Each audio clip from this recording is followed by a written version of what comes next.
Hello, I'm Shaun Richards of Not Yes Man's Economics, and I want to cover a couple of aspects of the COVID-19 pandemic. There's two things going on. One is the economy itself. The second is the way that we try to measure that. My home country, the UK, is given an example of that because the official statistics that we look at tell us some things but miss others out.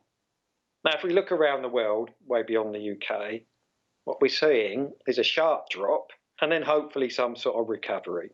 Looking forwards, people talk of a V-shaped recovery. Let me just explain that. That really is pretty much just simply the shape of the letter V.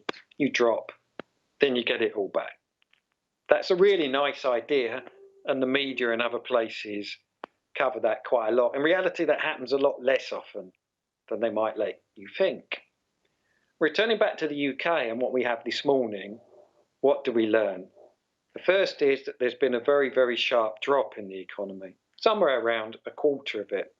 Things are now getting better because in May we showed growth of 1.8%. Now that was and was not disappointing, and let me explain why. We come to the issue here of how these numbers are measured. I've looked through, and if you look at the monthly data, there's a problem with the services sector that only grew by 0.9%.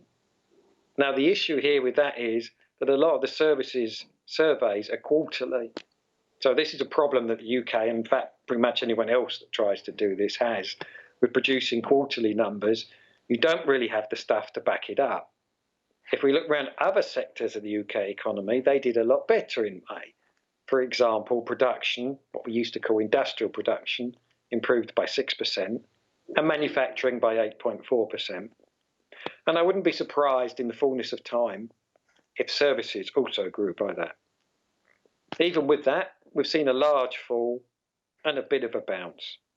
A bit like a tennis ball, I suppose, when a lot of the air's gone out of it.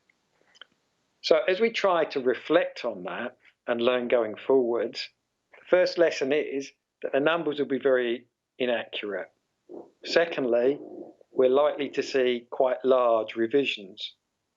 So we don't gain an enormous amount on the initial view that the economy's dropped a lot and bounced a bit. Looking backwards, we see an example of this if we look at the numbers for March. Just as a specific month, the UK's now decided the economy shrank by 6.9%. That's a change of 1.1%. The reason I'm highlighting that is, in recent times, that's been a year's growth, and suddenly it's the revision for 1 month. So these are the sort of issues the statisticians are facing right now in trying to tell what's happening.